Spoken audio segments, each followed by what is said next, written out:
এটি হচ্ছে জোনাকি পোকা। জোনাকি পোকাকে ইংরেজিতে বলা হয় ফ্রি ফ্লাই। আমরা বাংলায় জোনাকি পোকা বলে থাকি। যেমন দেখো, এটি হচ্ছে ফল মাছি। ফল মাছিকে ইংরেজিতে বলা হয় ফ্রুট ফ্লাই।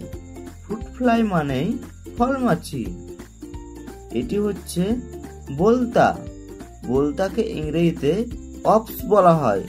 অপস মানেই বোল পোকা। এটি হচ্ছে ঘুনো পোকা। ঘুনো পোকাকে ইংরেজিতে বলা হয় অডবোরার। অডবোরার মানেই ঘুনো পোকা। এটি হচ্ছে ফড়িং। ফড়িংকে আমরা ইংরেজিতে বলে থাকি ড্যামসেল ফ্লাই। ড্যামসেল ফ্লাই মানেই ফড়িং। এটি হচ্ছে পাতা কাটা পিঁপড়ে। পাতা কাটা পিঁপড়েকে আমরা ইংরেজিতে বলে থাকি লিফ কাটার অ্যান্ট। লিফ কাটার অ্যান্ট মানেই হচ্ছে পাতা কাটা পিঁপড়ে।